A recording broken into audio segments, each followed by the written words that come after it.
नमाज भी पढ़ना होगी तो हमारी मर्जी के मुताबिक, अजान भी देना होगी तो हमारी मर्जी के मुताबिक। ये मैसेज देने की कोशिश की जा रही है। हमको मारने का प्लान नहीं है, ये जहन से निकाल दीजिए आप कि ये लोग चाहते हैं कि मुसलमानों को मिटा दें। ये कभी नहीं होगा। और एक बात और थोड़ा सा क्लियर कर दूं कि बीजेपी ये चाहेगी ही नहीं कि मुसलमान मिट जाएं, मुसलमान बर्बाद हो जाएं, मुसलमान ख़त्म हो जाएं, क्योंकि हम ही मुसलमानों को ज़िंदा रखकर उसको पूरी ज़िंदगी हमारा नाम ले लेकर कुर्सी को बचाना है। हमें गालियां दे देकर हुकूमत करना है। इसलिए हमको बर्बाद करने का सपना तो वो नहीं देख सकती है, क्योंकि अगर हम ही बर्बाद हो गए तो वो हुकूमत कैसे करेगी, सल्तनत कैसे करेगी, वो कुर्सी पर कैसे आएगी। तो हमको बर्बाद तो नहीं करेगी, लेकिन हमको अंडर प्रेशर रखेगी।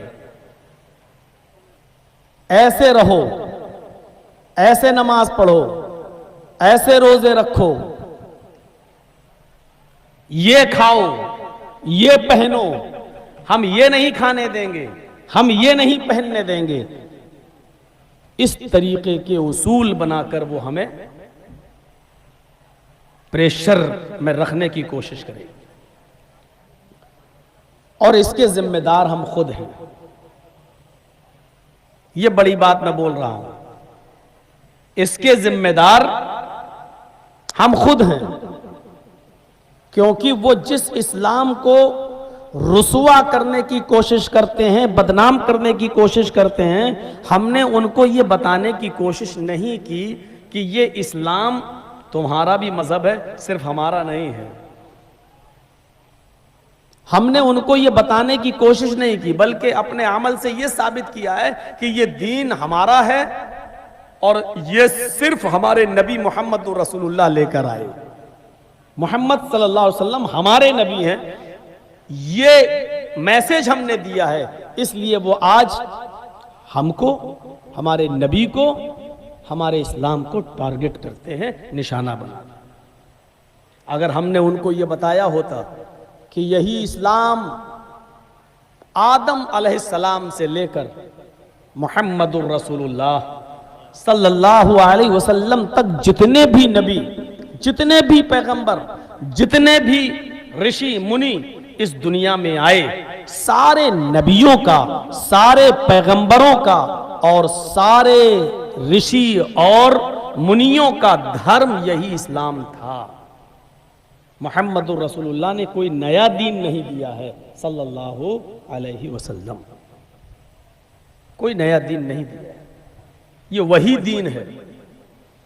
हमें ये बताने की जरूरत थी अपने बिरादराने वतन को कि यही दीन नूह का है, यही दीन इब्राहीम का है, यही दीन मोसेस का, मूसा का है, यही दीन जीसस का, ईसा मसीह का है, बल्कि यही दीन रामचंद्र जी का भी है और यही धर्म कृष्ण जी का भी है। हमने ये बताने की कोशिश नहीं की। यहां से हौसले बुलंद हुए हैं उनके। कुरान करीम कितने वाज़ेह शब्दों में, कितने वाज़ेह लफ्जों में, स्पष्ट शब्दों में कहता है, शरअ लकुम मिनद्दीनि मा वस्सा बिही नूहन वल्लज़ी औहैना इलैक। ऐ मोहम्मद सल्लल्लाहु अलैहि वसल्लम, हमने आपके लिए उसी दीन को, उसी धर्म को मशरू करार दिया है। हमने आपके लिए वही दीन उतारा है, हमने आपको उसी दीन को देकर भेजा है। मा वस्सा बिही नूहन, जिस दीन को आपसे पहले हमने नूह को देकर भेजा था, जिसकी वसीयत हमने नूह को की थी। गौर कर रहे हैं ना, जिस दीन को हमने देकर नूह को भेजा था, नूह को भी इसी दीन की वसीयत की थी। वमा वस्सैना बिही इब्राहीम व मूसा व ईसा नकीमुद्दीन।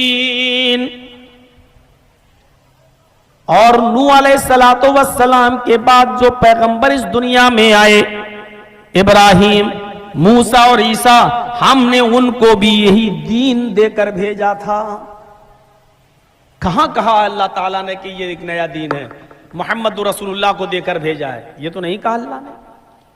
अल्लाह ने कहा है मोहम्मद सल्लल्लाहु अलैहि वसल्लम, हमने आपको वही दीन दिया है जो आपसे पहले नूह को और नूह के बाद इब्राहीम, मूसा और ईसा को भी यही दीन देकर भेजा था।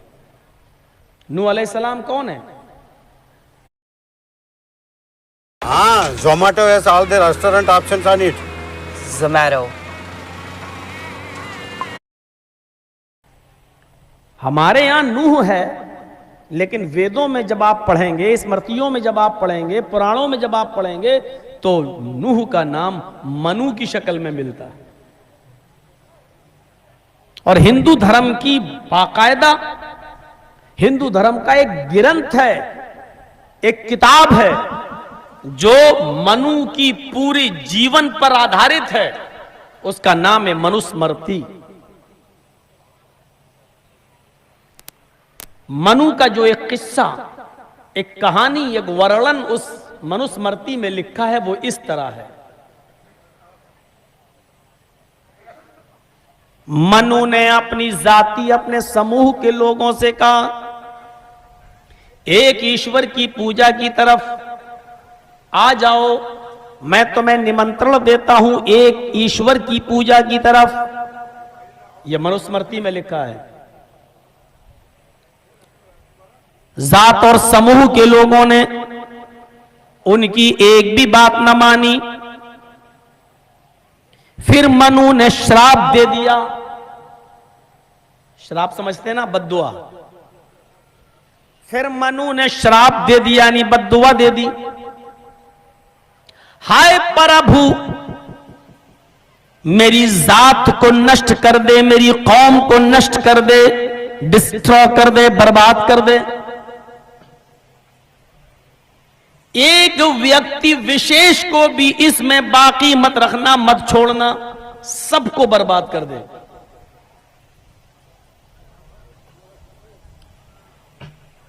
इस श्राप के बाद, इस बद्दुआ के बाद, ईश्वर ने उनके श्राप को स्वीकार कर लिया, एक्सेप्ट कर लिया। फिर ईश्वरीय प्रकोप आया। प्रकोप मीन्स अजाब। फिर अल्लाह का अजाब आया, ईश्वरीय प्रकोप आया। आकाश से बारिश होने लगी, धरती से भी, जमीन से भी पानी निकलने लगा, और ये पानी पहाड़ तक, एक पर्वत तक पहुंच गया। मनु का पुत्र भी मनु की बात नहीं माना, और वो एक पर्वत के ऊपर चढ़ गया। मनु ने अपने पुत्र से कहा, हाय पुत्र, आज मेरी बात स्वीकार कर ले, एक ईश्वर की पूजा करने वाला बन जा और मेरी कश्ती में बैठ जा। मनु के पुत्र ने मनु की बात नहीं मानी, और पानी पहाड़ तक पहुंच गया, पर्वत तक पहुंच गया, और मनु का पुत्र भी उस जल पलायन में, उस आसमान से गिरने वाले पानी और धरती से निकलने वाले पानी जो पहाड़ तक पहुंच गया था, उस पानी में डूबकर मनु का पुत्र भी मर गया। यह वाकया, यह किस्सा मनुस्मृति में मनु के बारे में लिखा है। क्या कहेंगे आप इस किस्से को? क्या यह किस्सा, क्या यह कहानी कुरान करीम में बयान नहीं हुई है? बिल्कुल हूबहू, बिल्कुल सेम टू सेम, बिल्कुल इसी तरीके से इसी किस्से को कुरान ने पेश किया है, लेकिन मनु की जगह पर नाम नूह का लिया है। इससे आप पता लगा सकते हैं कि हिंदू धर्म के लोग जिसको मनु मानते हैं, हमारे यहां उन्हीं को नूह कहा गया। नूह अलैहिस्सलातु वस्सलाम ने अपनी कौम को दावत दी, एक अल्लाह की इबादत की तरफ आ जाओ। Mr. Problem TV, but keep it 950 साल तक अपनी कौम को समझाया, लेकिन कौम के लोग ईमान नहीं लाए। फिर नूह अलैहिस्सलाम ने बद्दुआ दे दी, और कुरान ने तो नूह अलैहिस्सलाम की उस बद्दुआ को भी Mr. रिकॉर्ड कर लिया। ला तज़र अलल अर्ज़ि मिनल काफिरीन दय्यारा इलाहल आलमीन, इस जमीन के ऊपर किसी भी काफिर के घर को बाकी मत छोड़, सबको बर्बाद कर दे। ला तज़र अलल अर्ज़ि मिनल काफिरीन दय्यारा, काफिरों के घरों में से किसी घर को बाकी मत छोड़, सबको बर्बाद कर दे। अगर एक घर भी बाकी रह गया तो उस घर से भी फासिक और फाजिक और काफिर औलाद ही पैदा होगी, इसलिए उसको भी बर्बाद कर दे। नूह अलैहिस्सलाम की इस बद्दुआ को अल्लाह ने कबूल किया। फिर जमीन से पानी निकला, आसमान से पानी निकला। नूह अलैहिस्सलाम ने अपने बेटे से कहा, मेरे बेटे कनान से आ, मेरी कश्ती में बैठ जा, एक अल्लाह की इबादत करने वाला बन जा। मुझे मेरे रब ने जो दावत दी है, जो पैगाम दिया है, जो मैसेज देकर भेजा है, जो आदेशोपदेश देकर भेजे हैं, तो उसको स्वीकार कर ले, एक्सेप्ट कर ले और मान जा, तौहीद को कबूल कर ले। लेकिन उसने कहा कि नहीं, हम अपनी कौम के साथ हैं। कहा देख, आज अल्लाह का अजाब किसी को नहीं छोड़ेगा। उसने कहा हम पहाड़ पे चढ़ जाएंगे। वो पहाड़ पे चढ़ गया, लेकिन पहाड़ पे चढ़ने के बाद भी वो अपने आप को बचा नहीं सका, मर गया। यही किस्सा तो कुरान ने बयान किया। फिर अल्लाह ने क्या कहा, हमने यही दीन आपसे पहले नूह को दिया था, यानी नूह अलैहिस्सलातु वस्सलाम का भी यही धर्म है। मैं क्यों कहूं नूह का यही मजहब था? मैं तो अपने बिरादराने वतन को बताऊंगा कि तुम जिस मनु को मानते हो, उस मनु का भी दीन यही है। क्यों आज हमारी मस्जिदों की तलाशी ली जा रही है? क्यों हालात इस तरीके के बिगाड़े जा रहे हैं? क्यों इस इस्लाम को टारगेट किया जा रहा है और निशाना बनाया जा रहा है?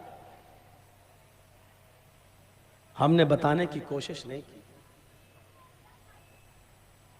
आज बताया होता तो यह हाल आज हमारा नहीं होता।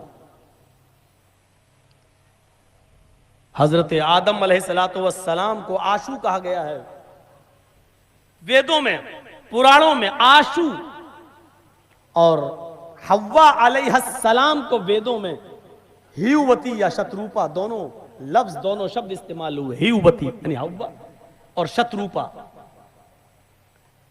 ईश्वर ने जब आदम का आशू का पुतला बनाया